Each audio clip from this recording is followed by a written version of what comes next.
How is this not war, Australia? How is this not war?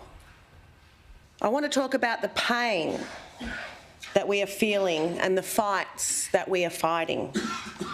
I will tell you about the proposed voice to Parliament is not a step in the right direction, and that we need to mature as a nation instead, and what that looks like. We speak truth to power, and our resistance started the day war came here, uninvited, to our shores, to the shores of this beautiful country. 90% of our people were killed off for the privilege that you all have today. We speak truth to power and our resistance and the violent massacres known as the Frontier Wars.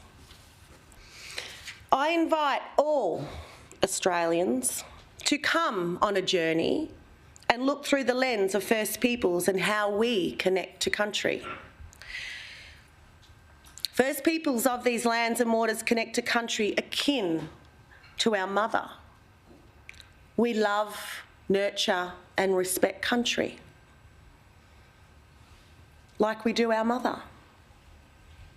The water that runs through our country is like the blood that runs through our veins of our mother giving life. If we continue to bring harm to country, we will ultimately bring harm to ourselves. The voice is the window dressing for constitutional recognition. We have rejected constitutional recognition before.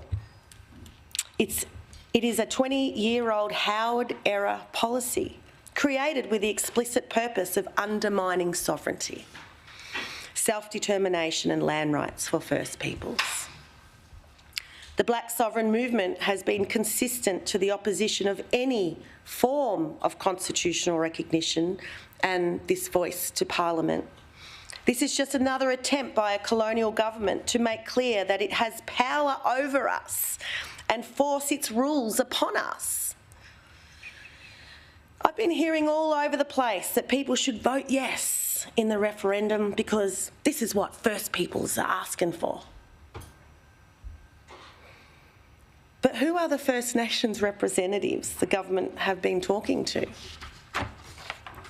When the government of the day strategically selects which voices they want to listen to, who they want on their advisory bodies, they're already in the process of manufacturing the consent that they need to destroy country and continue their colonial project. And when you give a voice to only a selected few, you also inherently silence others.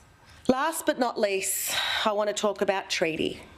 Treaty is the end to the war that was declared on us when the ships arrived. Treaty is a peacemaking instrument. Treaty is a way for two sovereign parties to negotiate on a way forward and agree through an internationally recognised formal legal agreement. Treaty provides us with the opportunity to negotiate on the things that matter to us. This includes, but is not limited to, land and sea rights. The courts recognise that terra nullius was a myth and that this land is ours. But instead of land rights, we got native title, a token gesture that has caused many disputes in our communities, and that can be extinguished by the government of the day with a flick of a pen. People need to understand that native title is not land rights. Native title is racist. Native title forces us to claim our own land and justify our existence and connection to the coloniser. The coloniser then decides if it is legitimate. It's an insult beyond words. We need to have a discussion about land back. One simple way to initiate land back is a moratorium on the sale of Crown land across this country. Once privatised, that land is locked away and is not coming back easily. This land doesn't belong to the Crown. Come on. It never has. And it should be handed back to First Peoples, whose land it is. Treaty provides us with an opportunity to put everything on the table, to reset the framework and heal. Peace treaties must be front and centre with every one of our nations to self-determine for themselves. We are not one homogenous group, as much as the colonial project would like us to be. We know treaties can be broken, and they have been. But we have an opportunity in this country right now to have treaties of the 21st century. And we can learn all of the lessons from our brothers and sisters around the world. Treaty is what we make it. It has to come from the people. And the best part, you don't need a referendum for a treaty. Just a government who is willing. Senate seats can be legislated. Recommendations can be implemented. Change can happen.